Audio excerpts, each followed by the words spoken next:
Hello dear. तो जितने भी एएनएम के कैंडिडेट हैं सबको वेलकम करता हूं।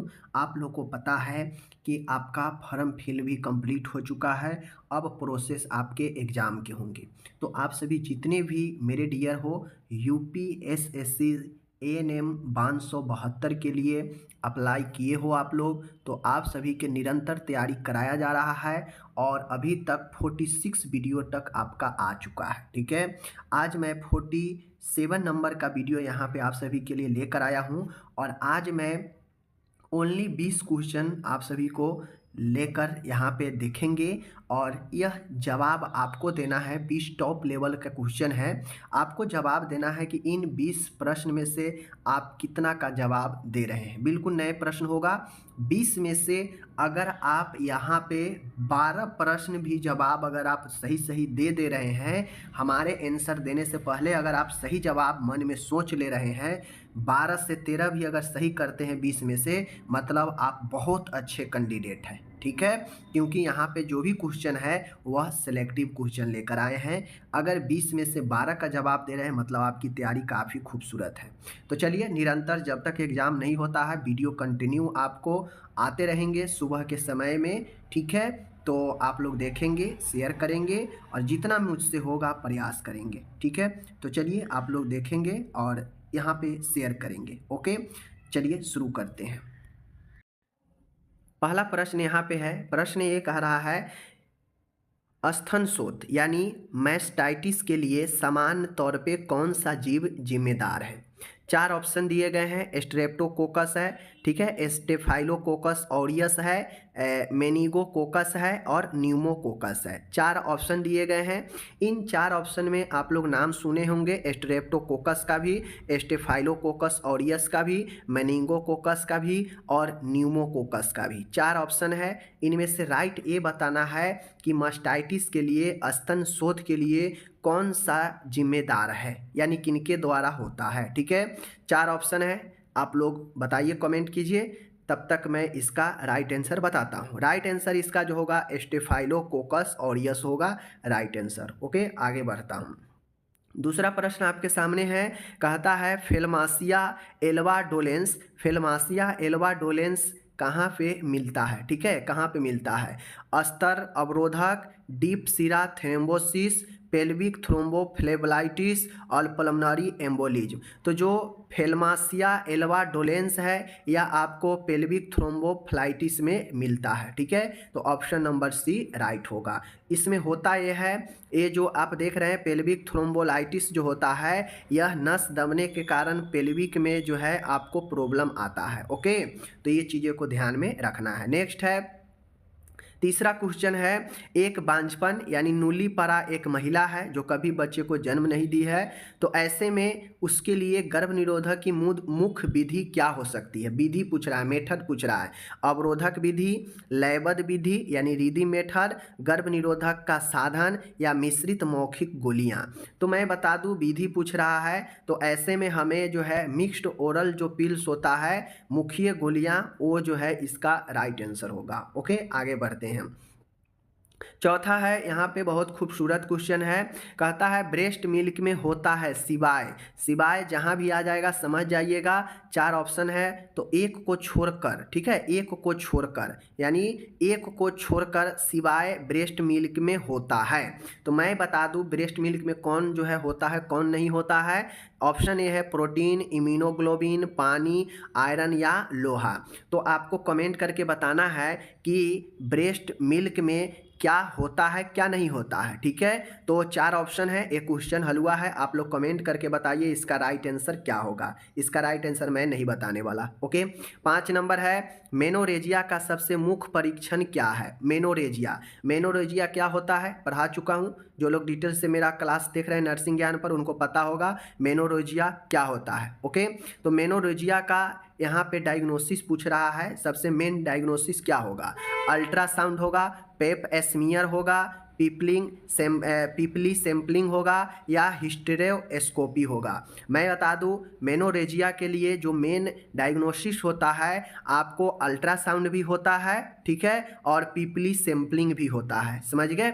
अल्ट्रासाउंड से भी फाइंड किया जाता है और पीपली सैंपलिंग से भी फाइंड किया जाता है। वैसे ये पीपली सैंपलिंग है, यह पीपली सैंपलिंग कैंसर के फाइंड के लिए भी जो है इस्तेमाल किया जाता है। ओके, तो आपका राइट आंसर इसमें क्या होगा, पीपली सैंपलिंग, ठीक है। ऐसे नॉर्मल अल्ट्रासाउंड पे भी फाइंड किया जा सकता है। ओके, आगे बढ़ते हैं। छठा नंबर का जो क्वेश्चन है, ब्रोंकियल अस्थमा की मुख्य कॉम्प्लिकेशन, जटिलता। देखिए बहुत लोग जो है यहाँ पे सीधा जटिलता होता और यहाँ पे मुख्य जटिलता है।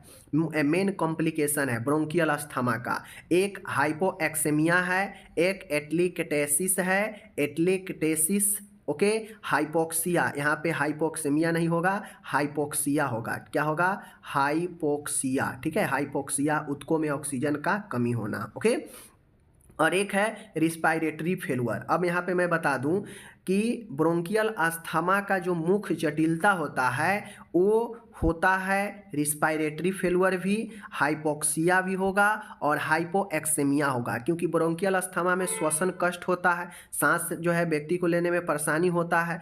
तो जब सांस लेने में परेशानी होगा तो जाहिर सी बात है ऑक्सीजन का कमी होगा ही होगा। तो हाइपोक्सिया हो गया, हाइपोएक्सेमिया हो गया और आपका रिस्पायरेटरी फेलुअर भी जो है इसी ऑक्सीजन कमी से ही होता है, ठीक है ना।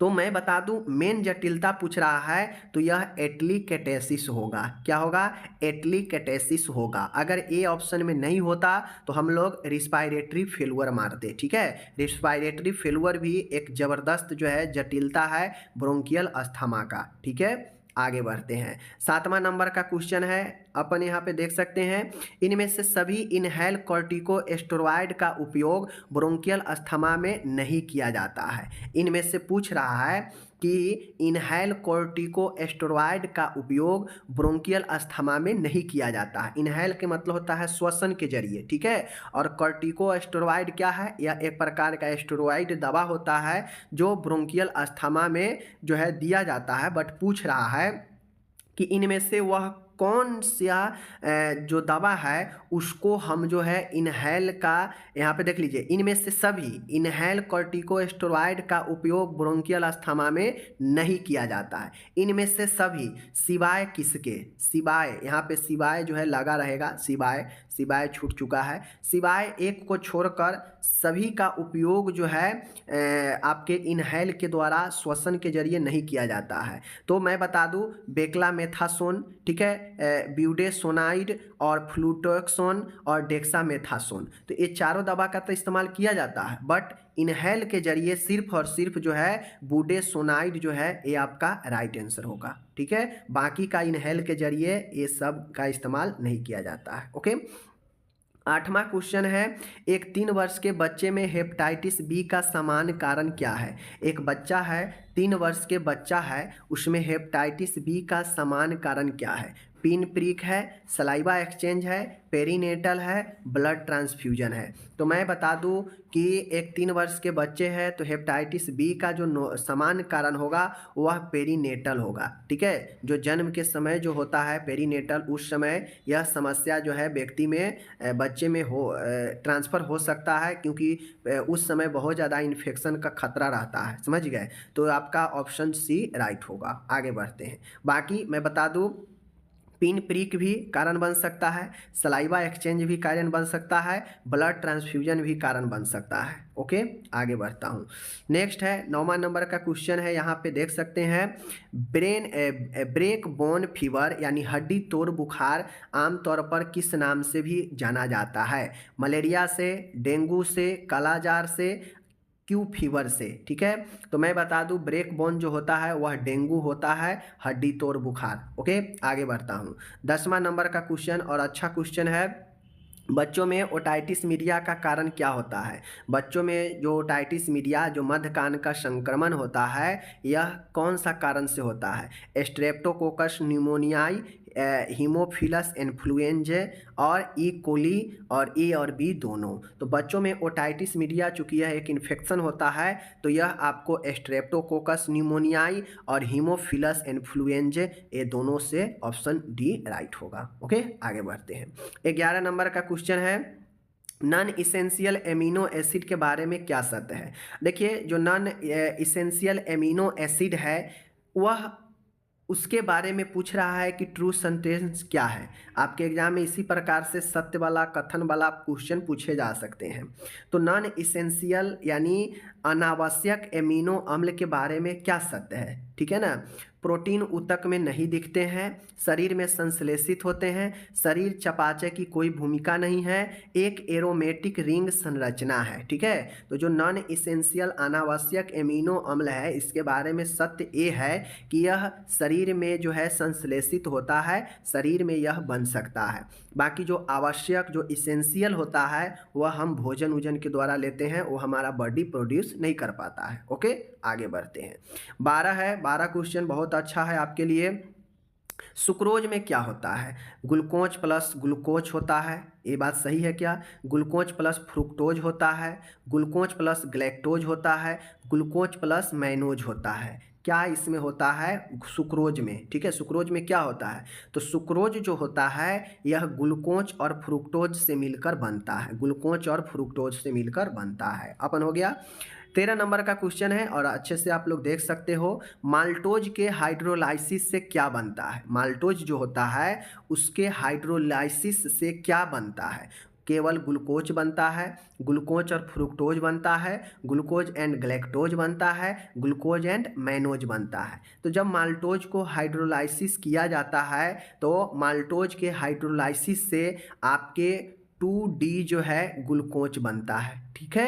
क्या बनता है, ओनली आपके ग्लूकोज बनते हैं, समझ गए, माल्टोज के हाइड्रोलाइसिस से। नेक्स्ट क्वेश्चन है 14 नंबर है, निम्न में से कौन से लिपिड वनस्पति तेल में उपस्थित नहीं होते हैं। तो वनस्पति जो भी तेल जो आपके पेड़ पौधे वगैरह इधर उधर से मिलता है इसमें कौन से नहीं होते हैं, कौन से वसा, लिपिड मतलब वसा होता है, कौन सा वसा जो है आपके वनस्पति के तेल में नहीं होते हैं। Cholesterol, linoleic acid, oleic acid, stearic acid, ठीक है। एस्टैटिक एसिड जो होता है, acetic acid, oleic acid, linoleic acid. तो मैं बता दूं जो वनस्पति तेल होता है उसमें कोलेस्ट्रॉल नहीं होता है, ठीक है। क्योंकि मान गए अगर वनस्पति तेल में कोलेस्ट्रॉल होने लगे तो ऑलरेडी बॉडी में जो है कोलेस्ट्रॉल आपके ज़्यादा फैट लेने से बढ़ता है, ठीक है, ज़्यादा जो है फैट वाला भोजन करने से बढ़ता है। और वनस्पति तेल में आपका जो है कोलेस्ट्रॉल होता तो वो और ज़्यादा जो है बॉडी में कोलेस्ट्रॉल बढ़ जाता जिससे प्रॉब्लम करता। तो जो लिपिड वाला होता है, लिपिड जो कोलेस्ट्रॉल होता है यह वनस्पति तेल में उपस्थित नहीं होते हैं, ठीक है। आगे है 15 नंबर का क्वेश्चन है, मानव जीन प्रोजेक्ट किस वर्ष में पूरा हुआ, पूरा हुआ पूछ रहा है, ठीक है, कंप्लीट हुआ। तो मानव जीनोम प्रोजेक्ट जो है 1991, 2003, 2005, 2009। तो जब यह प्रोजेक्ट पूरा होने के बारे में पूछेगा तो राइट आंसर अपना क्या होगा, राइट आंसर 2003 होगा। मानव जीन पर जो प्रोजेक्ट शुरू हुआ था वो 2003 में 13 साल के बाद आकर पूरा हुआ। ओके, इसी में नेक्स्ट क्वेश्चन है, इसी से रिलेटेड क्वेश्चन है, देख लीजिए। मानव जीन थेरेपी किस वर्ष में शुरू हुई, वही प्रोजेक्ट वाला मानव जीन थेरेपी किस वर्ष शुरू हुई, 1985 में, 1988 में, 1990 में, 1993 में। तो जो मानव जीन प्रोजेक्ट या जो थेरेपी था यह शुरू 1990 में हुआ और ख़त्म आपके 2003 में हुआ। ओके, याद रखिएगा 1990 के लास्ट में हुआ, ध्यान रखिएगा। आगे है 17 नंबर का क्वेश्चन और अच्छा क्वेश्चन है, मानव डीएनए अंतर यानी वेरिएशन निम्नलिखित में है, ठीक है। मानव यहाँ पे समान है, ठीक है, समान है। समान डीएनए अंतर यानी डीएनए वेरिएशन निम्नलिखित में है, ठीक है। अकेला न्यूक्लियोटाइड पॉलीमॉर्फिज्म में, ठीक है, पॉलीमॉर्फिज्म में, रेसिप्रोकल स्थानांतरण नष्ट करना। तो जो समान डीएनए वेरिएशन निम्नलिखित में जो है वह अकेला जो है न्यूक्लियोटाइड पॉलीमॉर्फिज्म से, ठीक है, ये वेरिएशन होता है। आगे है 18 नंबर का क्वेश्चन है, निम्नलिखित कोशिकीय अनुकूल सेलुलर एडेप्शन है सिवाय किसके। तो देखिए जो कोशिकीय जो सेलुलर एडेप्शन होता है वह शरीर के किसी अंग की अंतर्दृष्टि या अतिविक्षण या अपक्षय होना, ऊतक का असमान हो जाना। तो जो सेलुलर एडेप्शन होता है कोशिकीय अनुकूल होता है वह सिवाय जो है अपक्षय होना का। ठीक है, अगर आपके बॉडी में कोशिका आपके अनुकूल काम कर रहा है बॉडी का, तो वह शरीर के अंग के वृद्धि करेगा, विकसित करेगा, ऊतक का असमान हो जाना। ठीक है, तो कोशिकीय सेलुलर एडेप्शन जो होता है वह आपके सिवाय अपक्षेप होना का यह तीनों में से सत्य होगा। ओके, आगे बढ़ते हैं। 19 है, अतिविक्षण यानी हाइपरप्लेसिया क्या होता है। अतिविक्षण होता है हाइपरप्लेसिया, और हाइपरप्लेसिया जो होता है कोशिकाओं की संख्या बढ़ने को, कोशिकाओं का आकार बढ़ना, अनियंत्रित गुणन, अन्य जगह फैलना। तो हाइपरप्लेसिया होता है कोशिकाओं की संख्या को बढ़ने को कहते हैं। ओके, और आगे है 20 नंबर का क्वेश्चन है अपना, हाइपरट्रोफी क्या होता है। तो हाइपर मतलब जान लीजिए, हाइपर का मतलब होता है ज़्यादा, अत्यधिक, और हाइपो का मतलब होता है कम। ठीक है, या कमना, समझ गए।